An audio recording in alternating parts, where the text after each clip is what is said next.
Bem, vamos começar a última conferência da parte da manhã.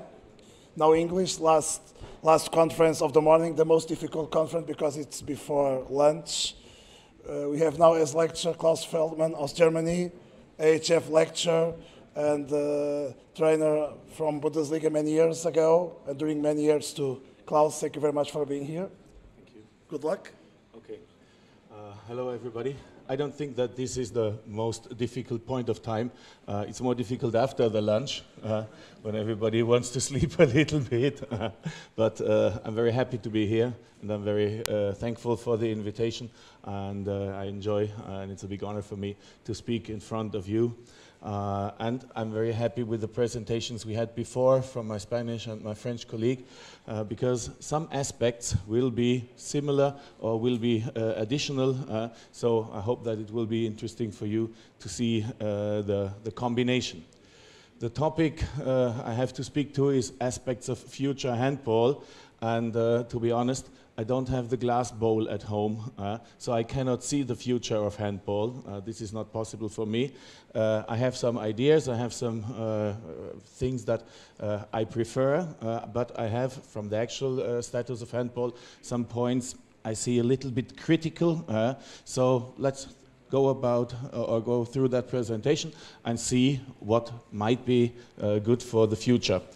This presentation is divided into 3 chapters. The first chapter is some open questions we have to see or have to face for the future.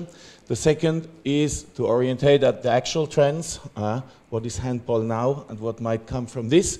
And the third gives a little perspective to the future, and I think it's really important to come back to the basics, because sometimes development in a wrong direction can be changed if we go back to the basics.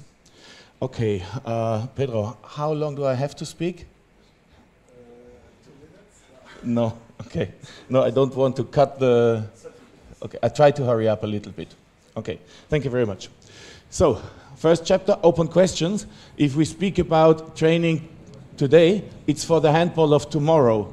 And this is something which is very special, because we don't know how handball will develop in future on one side, but if we orientate only on today's handball, we will not open the opportunities for tomorrow's handball.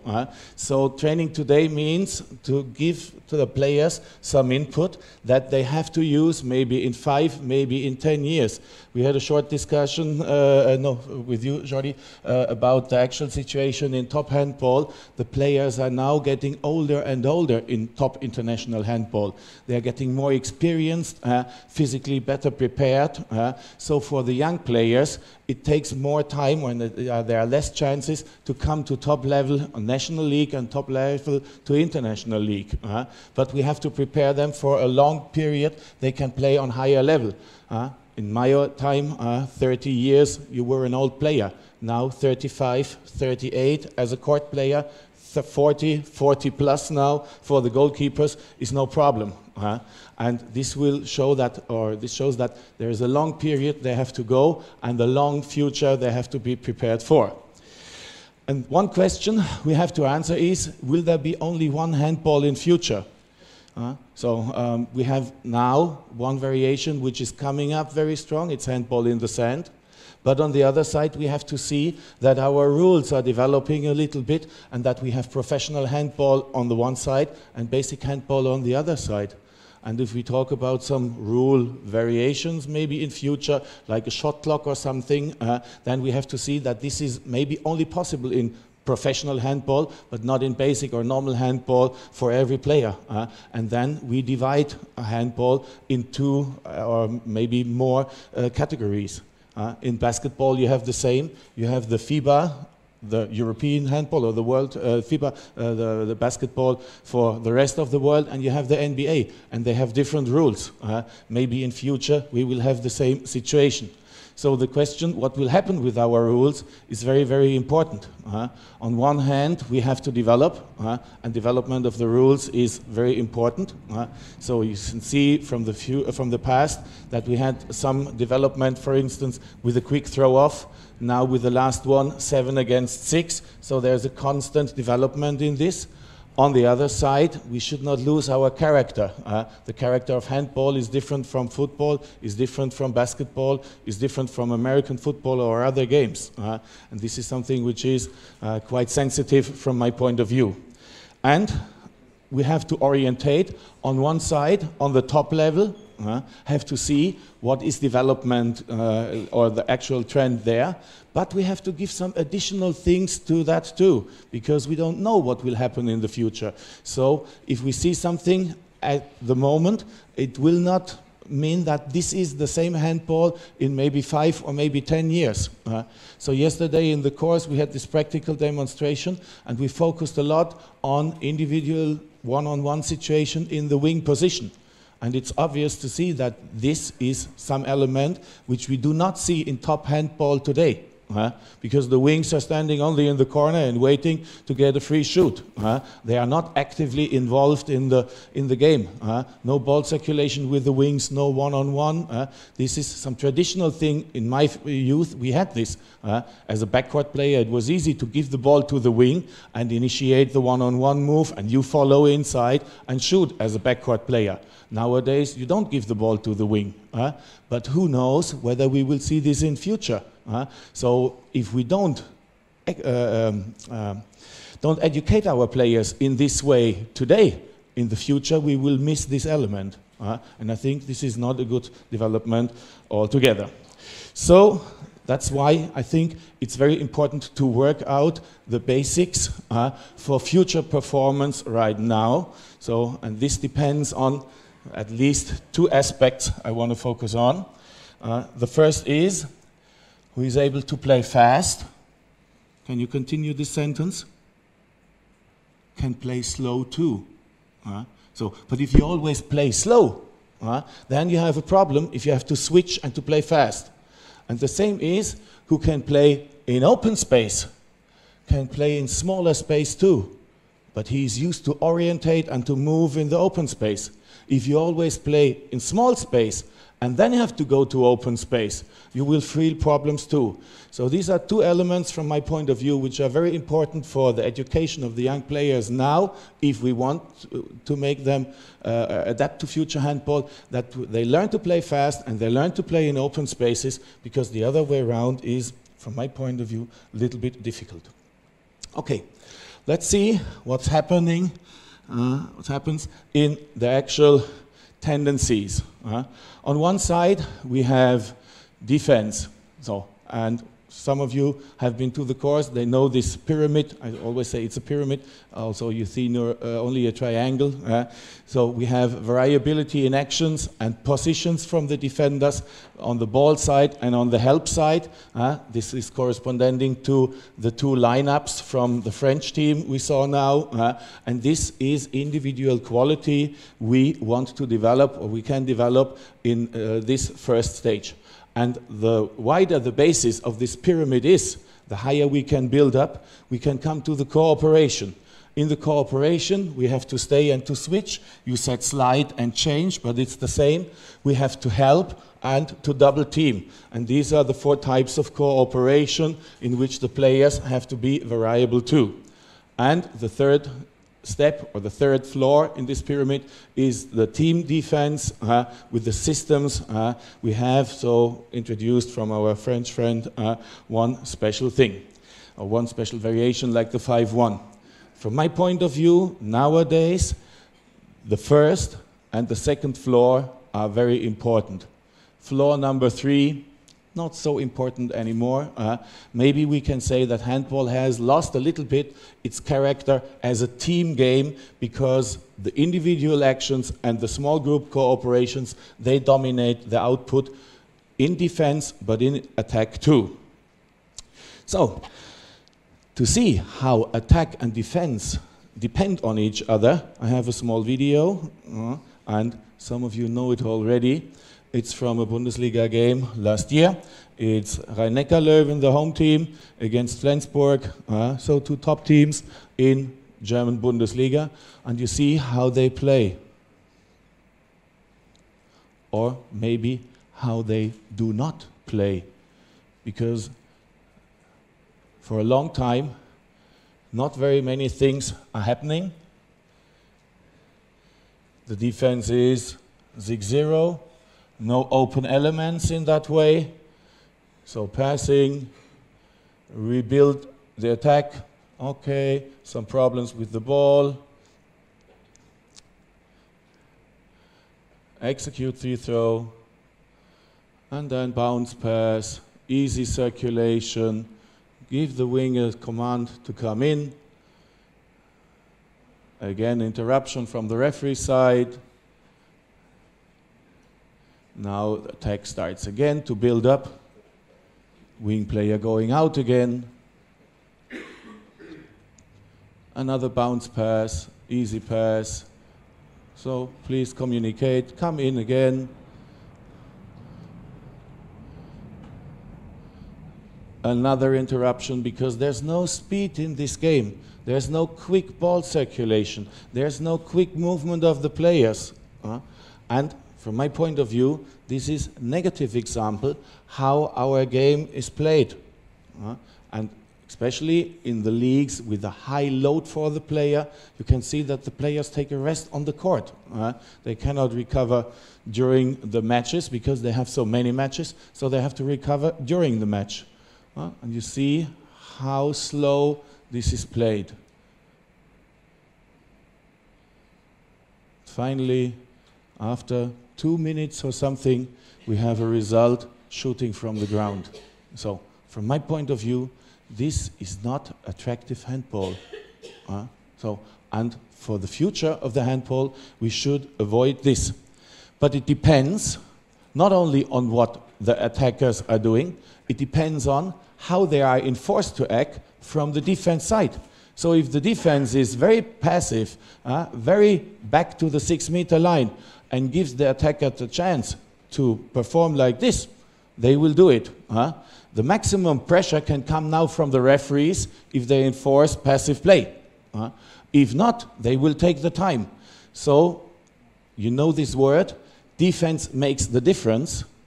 It's not only a word that says something about success in the game, that the better defending defense will win. No, it's about the structure of the game. Because if the defense would act in an open way, a completely different game would appear. And this is what we can see in the next scene I have here from the World Championship 2015. It's the Spanish team against France. Spanish team now 1 player plus in attack, and they do it in a very offensive and a very active way. And maybe you might see or might not see some tactical structure, but you can see high intensity of the movement, especially of this player here, who is fighting like crazy in different situations. Always very clever, trying to avoid the foul. This is what we have from the French defense. And at the end, intercepting a ball. And intercepting a ball in a way which is not, or was not to await by the time he started as a front defender outside here. So in the one-on-one situation here, he's far away from the goal. By the time the attack now gets a little bit more dynamic, he changes his position to the wing, then goes back because there's no danger, tries to play very clever in this one-on-one situation, not to make a foul. Again, some parallel argument, like we had it before. So, goes for the ball, not neutralize, but try to intercept the ball.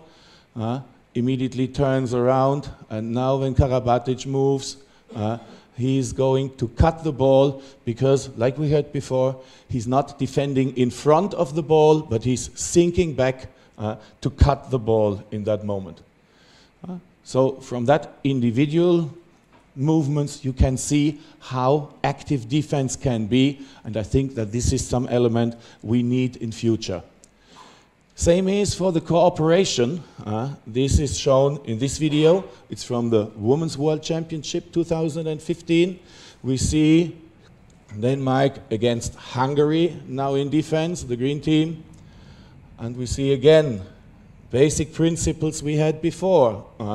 And the players are moving very active. in that way. So if you go through this scene step by step, you will see that they start in a 6-0 positioning with half defender on one and on the other side, open to guide the players right back and left back to the center. Now there's a change of position from the Danish team. So left back is a little bit more inside, but from this position here we have now a long crossing with the right back player. And you will see the defense stepping out. And we have a one-on-one situation here and a one-on-one situation here. Normally in a zone defense we expect the players in defense to switch, but they don't do. They slide or they stay in this moment. Very good. So now if the ball is on the other side, we see the open line up here. So they must do something from Danish attack. Wing player is running in, which enforces a cooperation on this side. Player, center defender who was before with the pivot, and half defender who was out, now sinks back and we change. But you don't see anything from the basic 6-0 defense we had at the beginning. So this is why I said the team defense or the system we play is not important anymore. The individual and the cooperation skills are more important. So on the free side, we have this isolated one-on-one, so we must go up again. And at the end, it's a little bit of pity that this ball is coming back to now the left-handed player, former right back, which has an open space to the left hand. But defender is very clever with the sideward movement and with short contact with body only. She enforces a bad shot. And now, I'm sorry to say, for the referees, even the hand is up for the warning signal. Finally, the decision is free throw for Danish team. And this is a little bit of a pity from my point of view, because this defense was so good and so active, they should receive the ball. Okay, one more example from that famous game from Spain. It's, I think, the second attack after the halftime, and I love this very much because you can see how active defending is working now in the team. On the other side, you will see something very special. Just coming back to the French presentation. Now it's a fast break, and right wing, Balaguer, is scoring. Keep this in mind. It was the right wing to score. So once again, easy controlling, no foul or simple foul, not almost a foul, not a real neutralization. Referees can let it go. Block, and now very quick transition to the fast break. And in the next you can see that the player who was finalizing the fast break, it is Balaguer here. He will come back and take the half defending position on that side. He was wing defender before on the other side. So all other players, they shift. They move one position to the right. So it's Caneas now, who was half defender. One is in the center defense position now. Moros is half defender. And it's Entre Rios in the wing. And now you can see how they defend again, very open, try to intercept the ball, and finally get it again. And it's a half defender from the wing position now intercepting the ball. And this is what you saw in our basic element of the pyramid, variability in actions and variability in positions. If players can do successful defending in different positions, I think this is very, very useful for the team and for the coach too. So that's why, from my point of view, again, defense in open space should be the basis. If we want to develop our game, we should try to use the variability we have in defense with different systems, with different ways of defending, much more. And I think that in the last years, this is my personal opinion, there was too much impact given to, or too much benefit given to the attack. We had the rule changes, 7 against 6, or the fast throw-off some years before, which was always in favor of the attacker side. But now I think we should change our mind, like the French did, not 70-30%, but at least 50-50%, maybe a little bit more defense, because we need it to change the character of this game in a nice way, from my point of view. Okay, so these demands on active defense are very easy to see. On one side, a higher level of activity for all players, not only the players on the ball side, but on the help side, the side without ball, the players must be much more active in that moment. Second is, we try to create at least one player plus on the ball side to reduce the space and make it difficult for the attackers to find an easy solution. Third is a type of gambling defense. So feinting in defense must be possible. Variety of movements must be possible so that the defense never knows what will happen the next. A good defense does things to the attack and is not waiting what is the attack doing to the defense. And two, from my point of view, very important things, try to bring the players in the attack to an unintended one-on-one situation. This was one element in our practical demonstration yesterday in the course. Maybe you remember when the ball was going to the wing and the half defender was stepping out and enforcing the player in attack to go back and to position at the sideline to receive the ball. This is unintended one-on-one situation for him, individually. And in the team, you can call this push the attack into free play. Because this is something which should not be as successful compared to their standard play, what they were doing in training 10,000 times.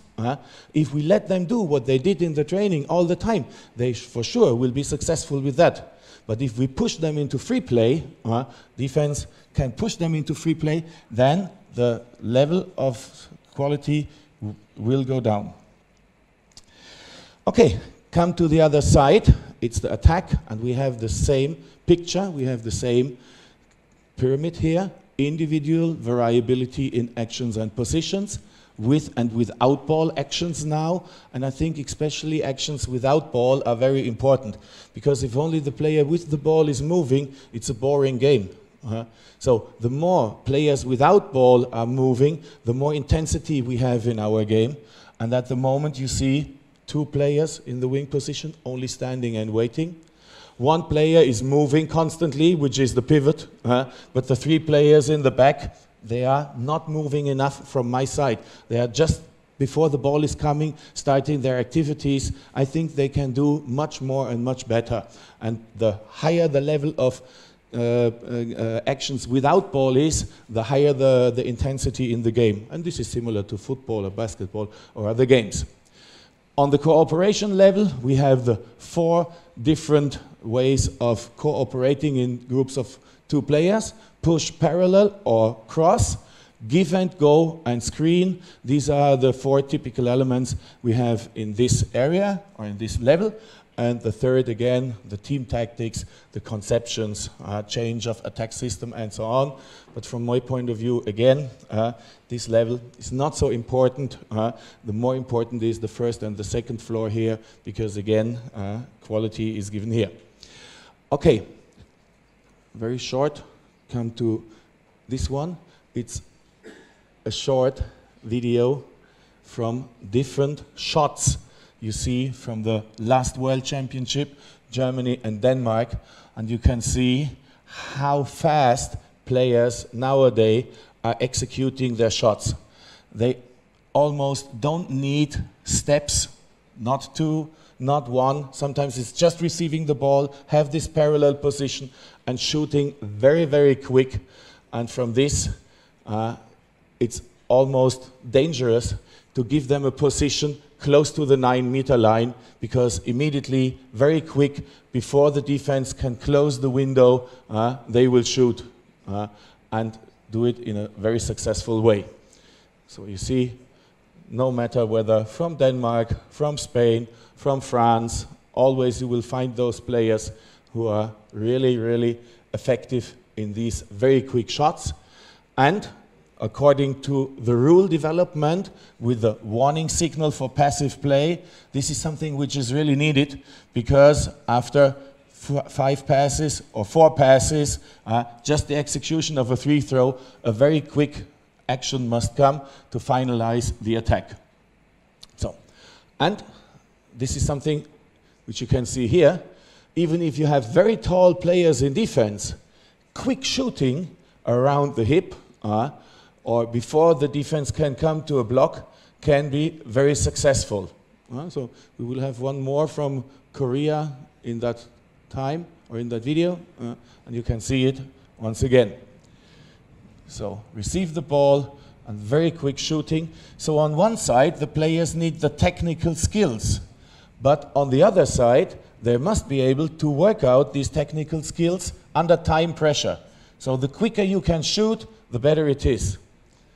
And I have the same video, but I cut it out of this presentation because of the time, from Ladies World Championship or Women World Championship Women European, sorry, some months ago in France. You see the same, ladies or women can shoot in the same way. It's no problem.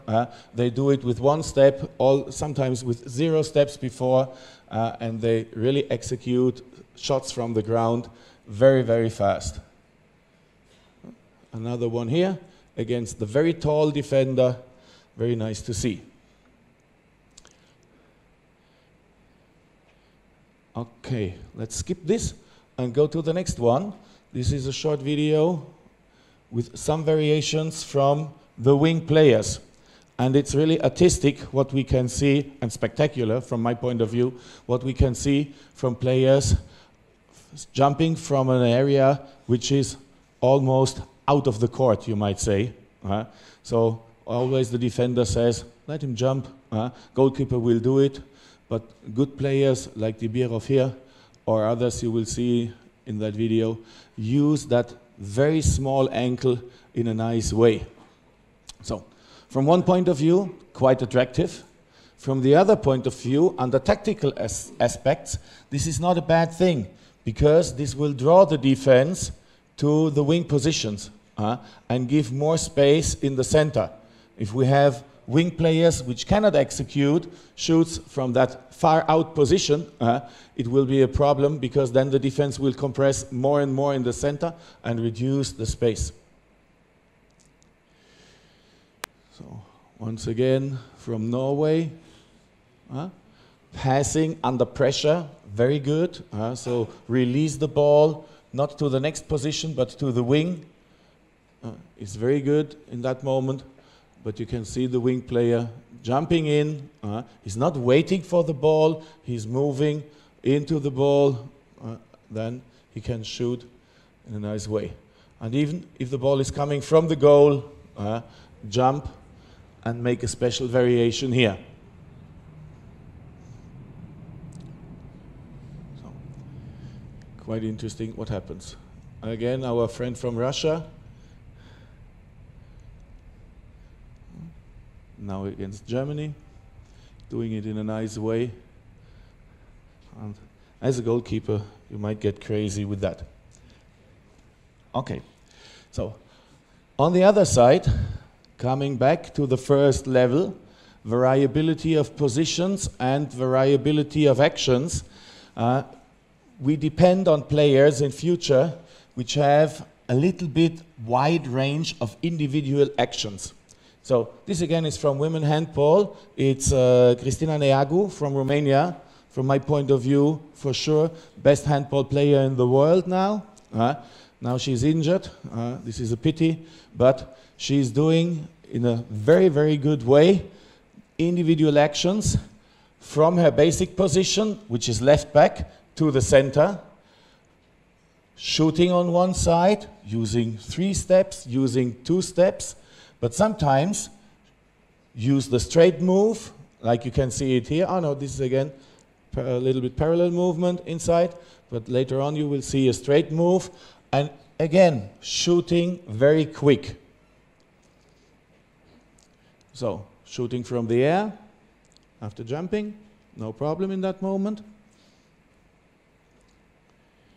So, once again the same.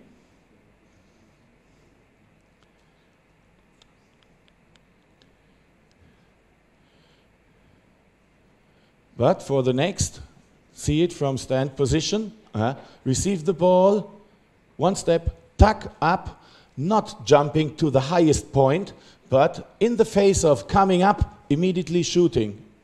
So these are small variations in the shooting technique which can give the player success, because if I jump to the highest point, this gives time for the defense to establish the block. If I shoot very quick in that moment, I'm in the air, I'm not on the ground, but defense is not ready for the block. So in that moment, I can shoot over her. Even this defender, she's more tall than the attacker. Once again here, tack, quick shoot. Very good. And she's very good in cooperation skills and using the situation in a creative way. Now you see, this is the preparation for a screen. Everybody was waiting for her to accept the screen and to go inside. Okay, if everybody thinks inside, I go outside. So, and this is variability, or you might say creativity from this player. And I think we need those players who can solve these different situations in a variable way. Again here, one-on-one to the gap between first and second defender. Now against man-to-man, run free, so it's an action without ball and not with the ball. All those elements we saw in our pyramid, actions with and without ball, you see here from her. Again, after wing player is running in, a 2-on-2 situation. Now, again, feint inside, defense takes care for the screen. Okay, outside there's space and I will go. And these are elements in our game which I think are really good because they are a little bit dynamic, a little bit surprising, not only for the defense but sometimes for the spectators too. Okay, but as I said before, it's not only positive what we see in our game, sometimes we have negative elements too. And I'm sorry to present my personal opinion here, but 7 against 6, from my point of view, is something negative. If you see how the game is played, I have a short sequence here, then you can see that again, this is too static. It takes time till the second pivot is established. This is no more change of positions. It's just like playing chess, one pass to the next. Try to draw the defense and in some way try to give the ball to one of the pivots. It was much worse in this scene or in the next, when it was Croatia in the World Championship in Germany against Spain. You see how close Duvnjak and all the other players come to the opponent's defense and how easy or how long they control the ball and how easy they try to find solutions. So from my point of view, 7 against 6 in this way is for sure not an attractive element. So let's see the next one, and this is really strange. Player coming in, bounce, inside, feint pass, feint pass, feint pass. Oh, nothing happening here. Ball is going to the other side. Feint pass. You get crazy with this. And the referees don't understand the game. Because after second feint, tuck, hand must come up, from my point of view. Okay. So, in this, you can see how our game is developing. I got a signal to hurry up a little bit. So let's come to the last chapter and 2 slides with the information what we should do. First of all, athletic skills. will be more and more important in the future of handball. Coordination, first of all, as basic for our techniques. Agility, not only running, but quick observation and decision making. The final video will be about this. Strength and power to avoid injuries and to have these explosive actions like we saw them in the shooting from the ground. And endurance for the regeneration, which is important too. Okay, now the next slide, come to technique and tactics. It's about defense, first of all. From my point of view, this is the field of development in handball which we need to work out in future, because long time we didn't take care about defense, and defense structures attack. Attack on the other side, but not in the actual way, because we have too many similar elements, too many teams using the same release actions, pivot coming around, crossing without ball. So from my point of view, higher variability would help the game, especially with more movement without ball.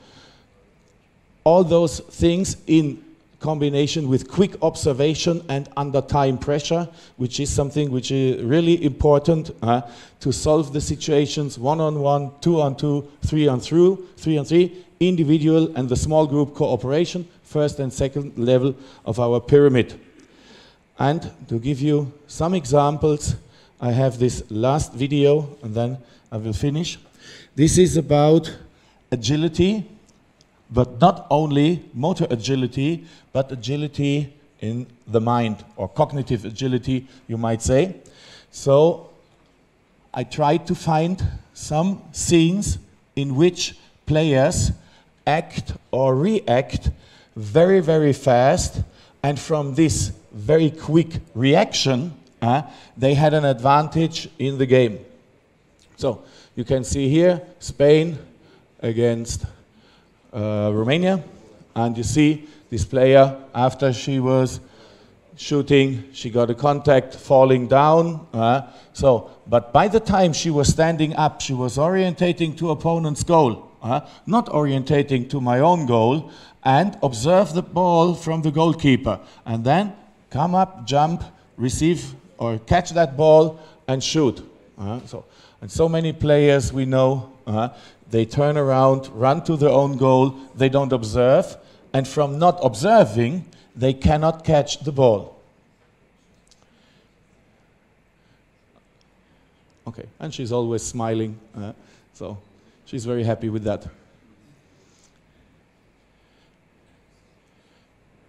So in the next you can see the two teams, but just the other way around. Now Romania in attack. And after this bad pass, the situation changed completely, because defense was open on the help side. So on one side, if the ball is going now, this player, she's not observing. Now she starts observing. This one, right wing, sees the free space and runs in. And the other one, who was taking the ball, sees the new situation now and gives the pass. So it depends on quick observation and quick decision making from both players. See the open space on one side and run in, and on the other side, after taking the ball, no observation, now she starts looking and then immediately play the pass. And this is something which is not happening here, it's happening here and here. And our players must be quick in this way. In the retreat phase, the same. Don't go back and run to your position. Be aware for the passes and try to intercept them. So, and now you can see her here, orientated to the ball and catch it. Okay, you might argue that this is also a mistake of attack, but this is the way it is. If attack is making a mistake, defense can take a benefit and vice versa. So once more.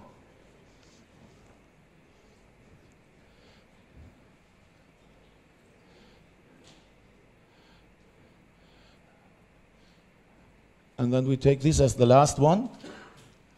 Very nice scene. You see center back player of Denmark. Oops. Surprise. She was turning around. But she then realized that defense was not organized and not attentive. Niago was talking. Okay, turn around, give an easy pass. So, tack, sleep. Everybody's waiting now for the change. No, we make an easy goal. And this is counting on the scoreboard. Okay, so I have something more here, but I'm enforced to stop at that moment. I hope you could enjoy it. I hope that you could see the parallels to the first and the second theory class we had in the day, and I hope that you could take some benefit for you. Thank you very much for your attention.